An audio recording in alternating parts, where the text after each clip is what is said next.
फिर से मुझे सुंदर मौका मिला कि मैं आपके सामने वचन को पेश कर सकूं। जब हम वचन में जाएंगे उससे पहले हम एक आयत को पढ़ेंगे। पहला शमूएल 4:21। और परमेश्वर के संदूक के छीन लिए जाने और अपने ससुर और पति के कारण उसने ये कहकर उस बालक का नाम इक्काबोद रखा, इस्राएल में से महिमा उठ गई। और फिर उसने कहा, इस्राएल में से महिमा उठ गई क्योंकि परमेश्वर का संदूक छीन लिया गया। परमेश्वर के वचन के पढ़े और सुने जाने पर आशीष हो, आमीन। बाइबल में हम बहुत सारे ऐसे शब्द देखते हैं जिनके कुछ मतलब निकलते हैं, जिनके कुछ मायने हैं, और कुछ शब्द ऐसे हैं, कुछ नाम ऐसे हैं जो खास माहौल में दिए गए हैं। जैसे हम नाओमी के बारे में पढ़ते हैं। नाओमी का अर्थ होता है खुशी, लेकिन जब उसके जीवन में कड़वे अनुभव निकलते हैं तो वो कहती है, वो बरकत से भरी स्त्री थी, वो कहती है मुझे नाओमी ना कहो, मुझे मारा कहो, क्योंकि वो अपने बहुत कड़वे और दुख भरे अनुभव से निकलती है। और बहुत सारे हम ऐसे नामों को देखते हैं बाइबल में, जैसे याबेस।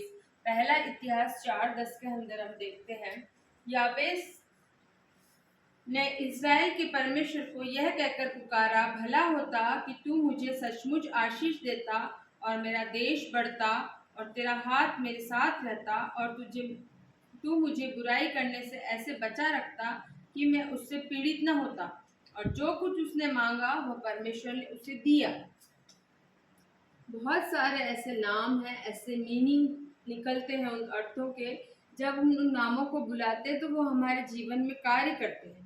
याबेस का नाम उसकी माता ने रखा था कि वो उसके देश के लिए फलवंत हो, उसका कार्य करे। और ऐसे ही एक नाम के बारे में हम आज इस मैसेज में देखेंगे जो हमने बाइबल में पढ़ा, इक्काबोद। इक्काबोद शब्द सुनने में बड़ा अच्छा लगता है। ये इब्रानी शब्द है और इसको सुनने में बड़ा अच्छा लगता है, इक्काबोद बोलने में भी बड़ा अच्छा लगता है, लेकिन इसके जो मायने हैं वो बहुत डरावने, बहुत खतरनाक है। और परमेश्वर ने बहुत इंतज़ार किया, बहुत ज़्यादा वेट किया परमेश्वर ने, लेकिन किन परिस्थितियों में और कैसे ये नाम निकल कर आया ये हम देखेंगे इस वचन के अंदर। परमेश्वर के बहुत इंतज़ार के बाद ये नाम निकल करके आया, इक्काबोद। इसके मायने हैं कि परमेश्वर का हाथ इस्राएल के ऊपर से उठ गया, परमेश्वर की महिमा उठ गई, परमेश्वर की करुणा भरा हाथ हट गया उनके ऊपर से, महिमा खींच ली गई, परमेश्वर का अनुग्रह उनके ऊपर से खींच लिया गया।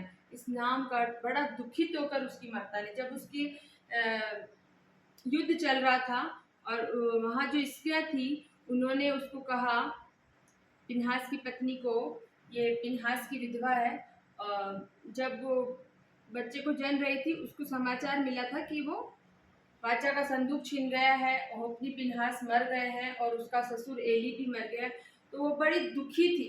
इसलिए कहती मत डर, तेरे बेटा हुआ है।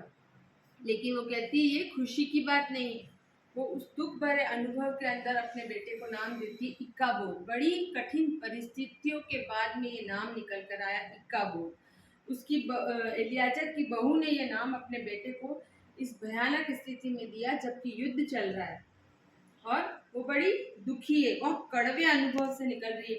एक ही दिन में उसके पति का छिन जाना, उसी दिन उसके ससुर का छिन जाना और उसी दिन इस बालक का जन्म होना, कितना कड़वा अनुभव। संदूक भी दुश्मनों द्वारा छीन लिया जाना, उनके मन में भय था कहीं परमेश्वर का संदूक ना छीन जाए, वो भी छीन गया। इतने भयानक स्थिति में चलते हुए उसने ये नाम अपने बेटे को दिया, क्योंकि परमेश्वर ने इस्राएल को छोड़ दिया।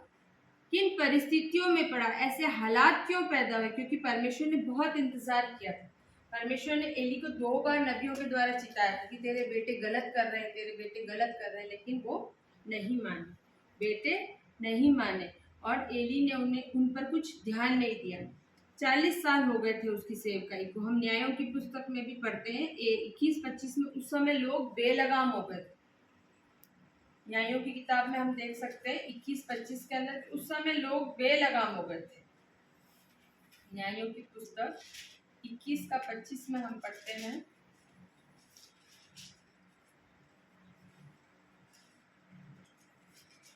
उन दिनों में इस्राएलियों का कोई राजा न था, जिसको जो ठीक जान पड़ता था वही करता था। जैसा लोगों को समझ में आता वैसे ही करते। जैसे नए नियम में भी हमने पढ़ा कि जिसको कानों की खुजली के कारण जैसा अच्छा लगता है वैसा वो सुनते हैं, जिस जैसा कह देते हैं, जब हमारे कानों को अच्छा लगता है तो वो उनको पास्टर अच्छा लगने लगता है। जब पास्टर उनके बारे में अगर कुछ डांट दे या कुछ कह दे तो उनको वो पास्टर बुरा लगने लग जाता है और वो कलीसिया में आना छोड़ देते हैं। लेकिन ऐसा नहीं है। हमारे ऊपर किसी की लगाम का होना बहुत जरूरी, अंकुश का होना बहुत जरूरी, हमारे बड़ों की छत्र छाया हमारे ऊपर होना बहुत जरूरी है। और हम जब किसी के अंडर में रहते हैं तभी हमारा लाइफ अच्छे से सेट हो जाती है। यहाँ परमेश्वर ने एली को 2 नबियों के द्वारा चिताया कि तेरे बेटे गलत कर रहे हैं, तेरे बेटे गलत कर रहे हैं, लेकिन वो नहीं माना। खुदा की हैकल में रहकर सेवा का जो मौका मिला था उसकी उन्होंने कुछ परवाह नहीं की, इसलिए उनको दंड मिलेगा। इसे उनने हल्के में लिया। बाइबल हमें नए नियम में भी बताती है कि जिनको जैसा अच्छा लगता है वैसा ही सुनते, अपनी मर्जी के मुताबिक जीवन जीते। उस समय भी ऐसा ही हुआ। 40 साल की एली सेवकाई कर चुका था, उसकी लाइफ सेट हो गई थी, उसका बहुत बड़ा नाम चल चुका था। अब उसे कुछ परवाह नहीं थी। वो अच्छा मोटा तगड़ा हो गया था और उसकी गर्दन बहुत मोटी हो चुकी थी। उसके बेटे भी उसकी मन मर्जी से मुताबिक जीवन जी रहे थे। उसका लाइफ हर तरह से सेट हो गई। खुदा की तरफ बिल्कुल ध्यान नहीं दे रहा। खुदा बार बार बोल रहा सुधर जाओ, मान जाओ, वापस आ जाओ लौट करके, नहीं तो परमेश्वर का अनुग्रह तुम पर से हट जाएगा। लेकिन उनका ध्यान बिल्कुल भी नहीं था। इसी बीच में इस्राएलियों में और फलिस्तियों में युद्ध हो गया। जब युद्ध हो गया तो होप्नी और पिनहास उस युद्ध के अंदर चले गए। यहाँ एली के मन में कुछ चल रहा था। उस समय एली का संदेह हो गया था, एली को डर लगने लग गया था कि ऐसा ना हो कि खुदा की हजूरी हम पर से चली जाए, क्योंकि बार बार चिताया गया था, बार बार आगाह कर रहा था कि मेरी हजूरी चली जाएगी, मैं मंदिर का नाश कर दूंगा। बाइबल बताती है हर एक काम का समय है। सबोपदेशक में हम देखेंगे 3 के अंदर, सबोपदेशक 3 का 2 से 8 तक देखेंगे। हर चीज का परमेश्वर ने समय बताया। बोने का समय, काटने का समय, रोने का समय, गले लगाने का समय, हर चीज का परमेश्वर ने सब कोई निकाल सकता है। सबोपदेशक 3 का 2 से 8। जन्म का समय और मरण का भी समय, बोने का समय और बोए हुए को उखाड़ने का भी समय है। यस। गाद करने का समय और चंगा करने का भी समय, ढा देने का समय और बनाने का भी समय है, रोने का समय और हंसने का भी समय, छाती पीटने का समय और नाचने का भी समय है, पत्थर फेंकने का समय, पत्थर बटोरने का भी समय, गले लगाने का समय और गले लगाने से रुकने का भी समय है, ढूंढने का समय और खो देने का भी समय, बचा रखने का समय और फेंक देने का भी समय है, फाड़ने का समय और सीने का भी समय, चुप रहने का समय और बोलने का भी समय है, प्रेम करने का समय और बैर करने का भी समय, लड़ाई करने का समय और मेल का भी समय है। यस, आमीन। परमेश्वर ने हर चीज का समय बताया है और चेतावनी पाकर, समय दिया था या चेतावनी का, चेतावनी पाकर हम सुधर गए तो ठीक, और चेतावनी पाकर हम नहीं समझे तो हमारे नाश होने का समय। यहाँ परमेश्वर ने उनको चेतावनी दी थी, 2 नबियों के द्वारा चिताया गया था कि इन्हें समझाओ, लेकिन नहीं समझे वो। उस समय फलिस्तियों के साथ युद्ध चल रहा है और युद्ध के मैदान में होप्नी और पिनहास भी गए हैं वहां पे, और वो कॉन्फिडेंट थे, उनको कॉन्फिडेंस था कि हम युद्ध जीत ही जाएंगे, क्योंकि पहले भी कई युद्ध हुए फलिस्तियों के साथ में और वो जीते हैं। शिमशोन ने अकेले ने फलिस्तियों को हरा दिया था। इसलिए वो कॉन्फिडेंट थे कि परमेश्वर तो हमेशा इस्राएलियों के साथ रहता है, परमेश्वर तो हमारे साथ है, हम कोई युद्ध हार ही नहीं सकते। इसलिए वो कॉन्फिडेंस में थे कि शिमशोन को देखा वो अकेले ही जाके लड़ रहा है तो वो कॉन्फिडेंट हो गए कि हम तो परमेश्वर हमारे साथ साथ रहता है, परमेश्वर हमारे संग संग चलता है, हम कोई युद्ध हार ही नहीं सकते। और वो इस कॉन्फिडेंस में थे। पहले दिन 4000 पुरुष मर गए। कितने मर गए? पहले ही दिन 4000 पुरुष मर गए। तो उन लोग इसराइलियों ने, अरे ये ऐसा कैसे हो गया हमारे साथ, हम तो हमेशा जीतते आए, हर युद्ध जीतते आए, परमेश्वर हमें, उनको ऐसा लगता है कि ओ हमसे ये गलती हो गई कि हम वाचा का संदूक युद्ध के मैदान में नहीं उतारा। वाचा के संदूक को लेने के लिए क्या वजह हो गई कि हमारे मारे गए, क्या गड़बड़ हो गई? वाचा के संदूक को नहीं उतारा क्योंकि संदूक तो सामर्थ्य था, क्योंकि उन्होंने कई युद्ध देखे थे। इसलिए वो जो वाचा का संदूक था उसको किसकी तरह मानते थे? न्यूक्लियर बम की तरह मानते थे कि हम न्यूक्लियर बम को रखेंगे तो हम जीत जाएंगे। खाली संदूक के रखे रखे रहने से मैदान में हम युद्ध को जीत जाएंगे। उन्होंने होपनी और पिन्हास को भेजा कि भाई जाओ वाचा के संदूक को युद्ध के मैदान में उतारो। अब होपनी और पिन्हास जो थे वो वाचा के संदूक को लेने चले जाते। बुलाया, संदूक लेकर आओ क्योंकि हम कल युद्ध हार गए, आज हम युद्ध जीत जाएंगे, दुश्मन को बर्बाद कर देंगे। जब होपनी और पिन्हास संदूक लेकर आए, लोगों में एक अलग ही माहौल था खुशी का कि हमारे पास तो क्या आ गया? न्यूक्लियर बॉम्ब आ गया और अब हम जीत ही जाएंगे। मगर एली के अंदर जो था वो कुछ चल रहा था। एली को शुबा हो गया था, एली को संदेह हो गया था कि आज युद्ध में कुछ न कुछ गड़बड़ होगी, क्योंकि उसके मन में बहुत अंदर कुछ हलचल चल रही थी और उसका दिल घबरा रहा था कि कहीं ऐसा ना हो कि वाचा का संदूक भी छिल जाए और हम युद्ध भी हार जाए। पहला शमूएल 4:12 में पढ़ेंगे हम। पहला शमूएल 4:12 पढ़ेंगे, कोई निकाले। 4:12 से 18 तक। तब उसी दिन एक बिन्यामीनी मनुष्य सेना में से दौड़कर अपने वस्त्र फाड़े और सिर पर मिट्टी डाले हुए सिलो पहुंचा। और जब पहुंचा उस समय एली, जिसका मन परमेश्वर के संदूक की चिंता से थरथरा रहा था, मार्ग के किनारे कुर्सी पर बाट जो रहा था। और जो ही उस मनुष्य ने नगर में पहुंचकर वो समाचार दिया तो ही सारा नगर चिल्ला उठा। चिल्लाने का सब सुनकर एली ने पूछा, ऐसे हुल्लड़ और हाहाकार मचने का क्या कारण है? और उस मनुष्य ने चढ़ जाकर एली को पूरा हाल सुनाया।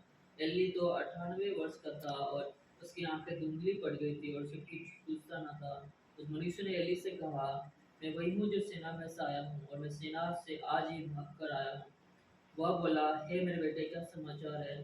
तो समाचार देने वाले ने उत्तर दिया, इजरायली फिलिस्तियों के सामने से भाग गए हैं और लोगों को बड़ा भयानक संहार भी हुआ है और तेरे दोनों पुत्र होप्नी और पीनहास भी मारे गए और परमेश्वर का संदूक भी छीन लिया गया है।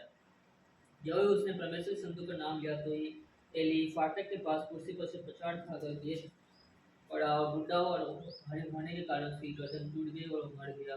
उसने तो इस्राएल को न्याय 40 वर्ष तक किया था। यस, आमेन। कितने वर्ष किया उसने इस्राएलियों का न्याय? 40 वर्ष का। और वो कितने वर्ष का था? 98 वर्ष का था। 98 वर्ष का एली और 40 वर्ष तक उसने न्याय किया था। वो उसकी लाइफ सेट हो चुकी थी, वो उसका बड़ा नाम चल चुका था, उसकी पूरी लाइफ सेट हो गई थी कि मैंने इतना काम कर लिया है और मेरा बहुत नाम चल चुका है। उसका ध्यान बिल्कुल भी परमेश्वर की बातों की तरफ नहीं था, ना उसने अपने बेटों को सुधरने के लिए कहा। उसने मतलब सब कुछ छोड़ दिया था और वो खा खा के अच्छा मोटा तगड़ा हो गया था। उसी दिन क्या हुआ, एली तो 98 वर्ष का था, उसकी आंखें भी धुंधली पड़ गई थी, उसे कुछ ना सूझ पड़ता था। उस समय समाचार देने वाले ने उत्तर दिया, मैं फलिस्तियों के सामने से भाग कर आया और लोगों का बड़ा भयानक संहार हुआ। होपनी पिन्हास भी मारे गए और परमेश्वर का संदूक भी छीन लिया गया। मेन जो आयत है इसकी, वो होपनी और पिन्हास भी मारे गए और परमेश्वर का संदूक भी छीन लिया गया। ये सुनते ही जो ही उसने परमेश्वर के संदूक का नाम लिया, तो ही एली फाटक के पास कुर्सी से पछाड़ खाकर गिर पड़ा। बूढ़ा और भारी होने के कारण उसकी गर्दन टूट गई और वो मर गया, क्योंकि वो इतना भारी था कि जैसे ही कुर्सी से गिरा उसकी गर्दन टूटी और वो मर गया। संदूक को ले जाने से पहले परमेश्वर से पूछना पड़ता था, परमेश्वर की आज्ञा लेनी पड़ती थी। उन्होंने यहाँ पे ये गलती कर दी कि संदूक को ले जाने से पहले परमेश्वर से परमिशन नहीं ली, उनसे प्रार्थना नहीं की, उससे पूछा नहीं कि हम इस संदूक को लेकर जाएं अपने साथ या ना जाएं, क्योंकि पहले भी वार्निंग मिल चुकी थी लेकिन उन्होंने उस वार्निंग के ऊपर बिल्कुल ध्यान नहीं दिया। पहले वो बेपरवाही का जीवन जी रहे थे, लापरवाही का जीवन जी रहे थे, उनका परमेश्वर की तरफ कोई ध्यान नहीं था। युद्ध हार गए, संदूक छिन गया, एली मर गया, परिवार बिखर गए। और एली को अगर हम हारून के बेटों के साथ में कंपेयर किए तो हारून के भी 2 बेटे थे। आपने पढ़ा होगा पुराने नियम में, हारून के 2 बेटे थे, नादाब और अबीहू। हम इसके बारे में थोड़ा ही पढ़ते हैं कि वो जाते हैं आरती करने के लिए और आग निकल के उनको भस्म कर देती। क्यों? क्योंकि उन्होंने परमेश्वर की आज्ञा नहीं मानी। परमेश्वर ने मना किया था जिस काम को करने के लिए, उन्होंने वो काम किया। लेकिन हम इतना नहीं पढ़ते उनके बारे में कि उन्होंने इतने गंदे पाप किए थे। और होपनी और पिनहास ने तो बहुत गंदे गंदे काम किए थे। हम यहाँ पे भी पढ़ते हैं कि वो उन लोगों ने बहुत गंदे गंदे काम किए थे। और वो लोग क्या करते थे, जो एली के पुत्र तो लुच्चे थे, उन्होंने यहोवा को ना पहचाना। याजकों की रीति लोगों के साथ यह थी कि जब कोई मेल बलि चढ़ाता था तब याजक का सेवक मांस पकाने के समय 3 नोक वाला कांटा हाथ में लिए आकर कढ़ाई या हंडे या तसले में भीतर डालता था, और जितना मांस कांटे में लग जाता था उतना याजक आप ले लेता था। ऐसा ही वे शीलो में सारे इस्राएलियों से किया करते थे जो वहां आते थे। और चर्बी जलाने से पहले भी याजक का सेवक आकर मेल बलि चढ़ाने से कहता था, भूनने के लिए याजक को कच्चा मांस दे, पर तुझसे पका हुआ नहीं, कच्चा ही मांस लेगा। और जब कोई कहता था, निश्चय चर्बी अभी जलाई जाएगी, जब जितना तेरा जी चाहे उतना ले लेना, तब वह कहता, नहीं अभी दे, नहीं तो मैं छीन लूंगा। इसलिए उन जवानों का पाप यहोवा की दृष्टि में बहुत भारी हुआ, क्योंकि वे मनुष्य यहोवा की भेंट का तिरस्कार करते। क्या करते थे? यहोवा की भेंटों का तिरस्कार करते। अगर हम हारून के बेटों के साथ कंपेयर करें, नादाब और अबीहू, उनके पाप इतने बुरे नहीं थे, लेकिन उन्होंने परमेश्वर की आज्ञा नहीं मानी, इसलिए उनको आग में निकल के भस्म कर दिया। लेकिन यहाँ जो थे, इनके काम बहुत बुरे थे और उन्होंने आज्ञा नहीं मांगी। खुदा की हजूरी में जाने से पहले हमें हर चीज के लिए पूछना पड़ता है, लेकिन उन्होंने ऐसा कुछ नहीं किया। जब वो संदूक को ले जा रहे, उन्होंने परमेश्वर की आज्ञा नहीं मानी, इसलिए परमेश्वर की हजूरी उनको छोड़कर चली गई। परमेश्वर ने पहले वार्निंग किया था, सुधर जाओ, वापस आओ, ना पाप ना करो। उन्होंने नहीं माना, परमेश्वर की बातों को ध्यान नहीं दिया। यहाँ हम अगर इसको मूसा के साथ कंपेयर करते, एली को 40 साल, अभी आप भाई ने पढ़ा कि उसने कितने वर्ष किया, 40 साल, 40 वर्ष तक इस्राएलियों का न्याय किया, और 40 ही वर्ष मूसा ने भी न्याय किया।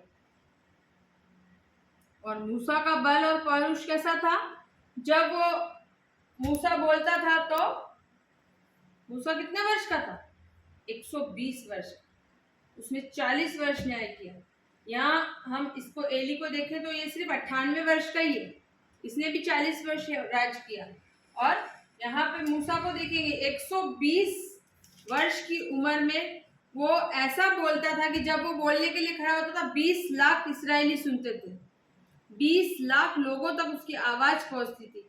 यहाँ एली के साथ कंपेयर करें तो उसकी आंखें भी धुंधली, वचन साफ कहता है उसकी आंखें धुंधली पड़ गई। हमने पढ़ा एली 98 वर्ष का था, उसकी आंखें धुंधली पड़ गई, उसे कुछ न सूझता था। और यहाँ मूसा 120 वर्ष का, 40 साल सेवकाई एली ने भी करी, 40 साल सेवकाई मूसा ने भी करी। लेकिन दोनों के फिजिकली और स्पिरिचुअली बातों में कितना डिफरेंस है, दोनों में कितना डिफरेंस है। वो भी 40 साल सेवा कर रहा है, ये भी 40 साल सेवा कर रहा है। वो 98 वर्ष का है, ये 120 वर्ष का है। और जब वो उससे बोला, उसका शब्द समझ में नहीं आ रहा कि एली क्या बोल रहा है। और मूसा जब बोलता है तो 20 लाख लोग उसको सुनते हैं। 20 साल जाग जाग कर उसने खुदा की खिदमत की। और एली की सेवकाई 40 वर्ष की है और 98 वर्ष में वो बूढ़ा हो गया। और हम एली के बारे में देखते हैं, हमें बाइबल में इसके अलावा कहीं जिक्र नहीं मिलेगा, कहीं मिलेगा। और मूसा के बारे में हम देखते हैं तो आधी से ज्यादा बाइबल मूसा के बारे में, जिक्र के बारे में भरी पड़ी। मूसा ने 5 किताबें लिखी। स्टार्टिंग में हम देखते हैं उत्पत्ति, निर्गमन। मूसा ने 5 किताबें लिखी, इतनी अच्छी सेवकाई करी। दोनों के फिजिकली और स्पिरिचुअली को हम कंपेयर करते हैं तो कितना डिफरेंस है, क्योंकि उसने खुदा को सम्मुख रख के हर बात के लिए वो परमेश्वर की हजूरी में जाया करता था, हर बात को वो परमेश्वर से पूछ के किया करता था। लेकिन यहाँ पर इन लोगों ने परमेश्वर से सलाह नहीं ली, परमेश्वर से नहीं पूछा। दोनों की सेवकाई बराबर की थी, लेकिन जो धर्म के काम तुम करते हो उसे लोगों को दिखाने के लिए ना करो।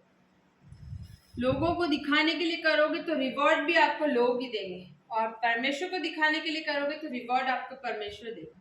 क्योंकि परमेश्वर ने भी अपने वचन में कहा है ना, तू जा और कोठड़ी में जाकर के प्रार्थना कर। अपनी कोठड़ी में जा, द्वार बंद कर और परमेश्वर से मांग, तो मैं तुझे दूंगा।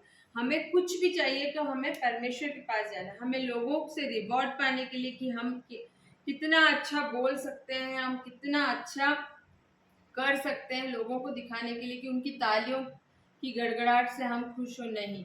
हमें अपने परमेश्वर के भय में, परमेश्वर की अधीनता में जीवन व्यतीत करना, क्योंकि हमारे अंदर परमेश्वर का हमारे जीवन में भय होना चाहिए। हम कुछ भी कार्य करें तो हम परमेश्वर के भय में होकर करें, परमेश्वर से पूछ के करें।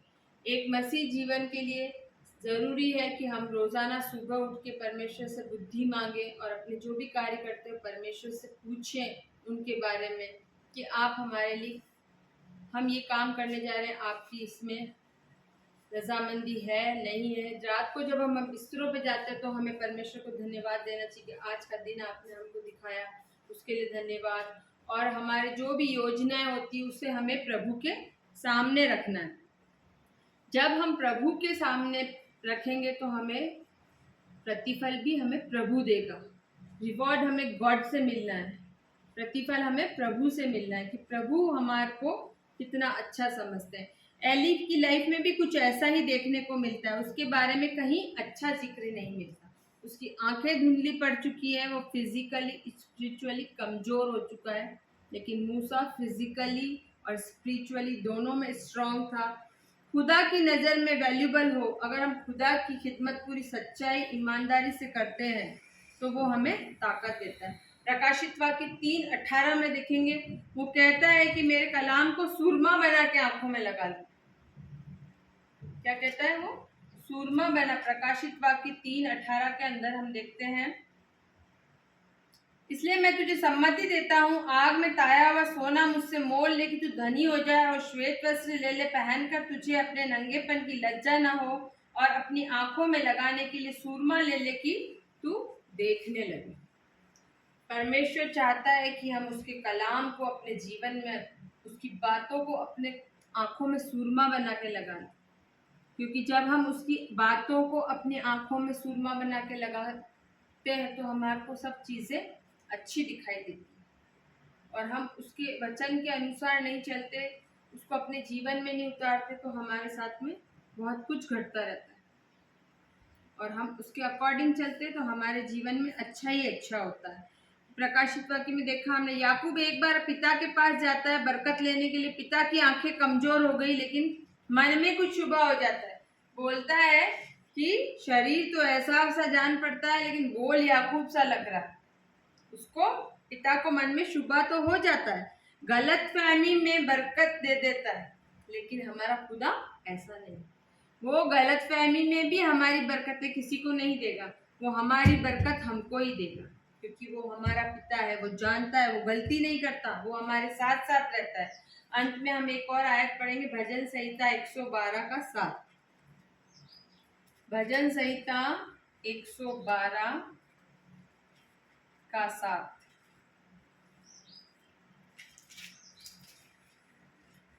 वह बुरे समाचार से नहीं डरता, उसका हृदय यहोवा पर भरोसा रखने से स्थिर रहता है।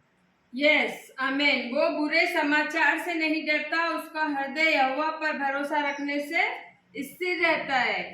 यहाँ एली डर के मारे मर गया। किसके मारे मर गया? डर के मारे मर गया। बुरे समाचार से नहीं डरता, लेकिन वो डर गया, क्योंकि उसने क्या करा था? परमेश्वर की चेतावनियों को नहीं माना था, और वो परमेश्वर की चेतावनी को छोड़ दिया था। उसने ध्यान नहीं दिया, उसको बार बार चिताया गया, लेकिन उसने उस बात को नहीं माना, और यहाँ पर उसके जीवन से परमेश्वर की करुणा हट गई, उसकी मृत्यु हो गई। इतनी भयानक परिस्थितियों में ये नाम निकलकर बाहर आया, जब उसके पास मरते मरते उन स्त्रियों ने जो उसके आसपास खड़ी थी, उसने कहा मत डर क्योंकि तेरे पुत्र उत्पन्न हुआ था, परंतु उसने कुछ उत्तर नहीं दिया और ना कुछ ध्यान दिया। और परमेश्वर के संदूक के छीन लिए जाने और अपने ससुर और अपने पति के कारण उसने यह कहकर उस बालक का नाम इकाबोद रखा, इसराइल में से महिमा उठ गई। फिर उसने कहा इसराइल में से महिमा उठ गई है क्योंकि परमेश्वर का संदूक छीन लिया गया। मेरे प्रिय भाइयों और बहनों, अंत में यही समझाना चाहती हूँ कि हमें परमेश्वर की चेतावनियों को पा करके अपनी लाइफ को चलाना है कि जैसा परमेश्वर हमारे जीवन में चाहते हैं वैसे हमें चलना है।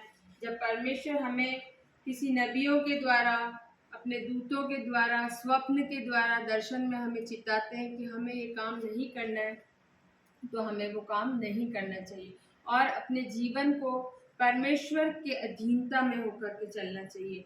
अपने अगुए का कहना मानना चाहिए, जैसा हमारे बड़े सिखाते हैं उनका ऑनर करना चाहिए। तब हमको खुदा हमें प्रभु का भी अनुग्रह चाहिए और मनुष्य का, दोनों का फेवर चाहिए। हम दोनों के अनुग्रह में बढ़ने के लिए हमें अपने पेरेंट्स दिए गए हैं, अपने अगुए दिए गए हैं कि हम उनकी बातों को फॉलो करें। यहाँ परमेश्वर ने चिताया फिर भी वो नहीं माने, इसलिए उनका नाश बहुत बुरी तरह से हुआ। हम नहीं चाहते कि आने वाले समय में हम पर भी कोई विपत्ति पड़े, इसलिए हम अपने प्रभु की अधीनता में जीवन व्यतीत करें, अपने पेरेंट्स की अधीनता में, अपने अगुए की अधीनता में जीवन व्यतीत करें। यही मेरे छोटे से मैसेज आप तक पहुंचाने का है कि आप इसे सुन कर के मनन करें और अपने जीवन में भी इसको लागू करें। परमेश्वर पिता से यही मांगते हो, आमीन। आइए हम प्रार्थना में जाएं। धन्यवाद धन्यवाद धन्यवाद धन्यवाद धन्यवाद देते पिता परमेश्वर, पिता पुत्र पवित्र आत्मा में त्रिएक पिता परमेश्वर, सारी आयशों के दाता, हमारे मुंजी, हमारे रहबर, हमारे रक्षक, हमारे मददगार, कदम कदम पे हमको संभालने वाले, जांचने वाले, परखने वाले पिता परमेश्वर, आप यहोवा यीरे, यहोवा शालोम, यहोवा निसी, यहोवा एबनेजर पिता परमेश्वर, यहोवा यीरे, उपाय करने वाले, शांति देने वाले, विजय देने वाले, हमारे जय का झंडा आप है पिता परमेश्वर। सेनाओं के यहोवा आप हमारे संग संग रहते पिता, आप अतुल्य अगम्य अद्वैत परमेश्वर है। आपका हाथ हमारे ऊपर सदा बना रहता है पिता परमेश्वर। आज के वचन से हमें बहुत कुछ सीखने को मिला पिता परमेश्वर कि आपके द्वारा चिताया जाना और चितौनियों के पाकर अपने जीवन में सुधरना पिता परमेश्वर, अधीनता में जीवन व्यतीत करना, प्रभु के भय में जीवन व्यतीत करना। यही मैं चाहती हूँ आज के जवानों के लिए मेरा मैसेज है पिता परमेश्वर कि वो आपके भय में जीवन व्यतीत करें पिता परमेश्वर। और पिता परमेश्वर जहाँ जहाँ आराधना हो रही वहाँ अपना आशीष का हाथ रखिए पिता परमेश्वर। सेवक के लिए प्रार्थना करते हैं जो आराधना लेने के लिए गए हैं पिता परमेश्वर, उनके भी साथ हो, आपने पवित्र आत्मा का प्रेजेंस रखिए। आपने हमारे भी बीच में पवित्र आत्मा का प्रेजेंस रखा, उसके लिए आपका धन्यवाद देते पिता परमेश्वर।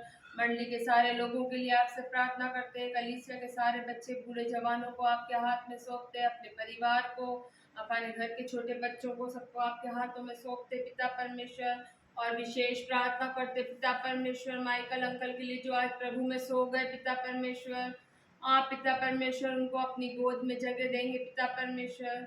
अपने बेटे को आपने अपने पास बुलाया पिता परमेश्वर, उनके साथ होंगे, उनकी सहायता, उनकी मदद करना पिता परमेश्वर। उस परिवार, गमज़दा परिवार के साथ होना, प्रत्येक परिवार के लोगों को आशीषित करना पिता परमेश्वर, हमारे बीच में उपस्थित होना पिता परमेश्वर। और पिता परमेश्वर सारी सभा में आपने हमारी सहायता मदद करी, वचन के प्रचार में किसी भी प्रकार का डिस्टरबेंस नहीं हुआ, उसके लिए आपका धन्यवाद देते पिता परमेश्वर।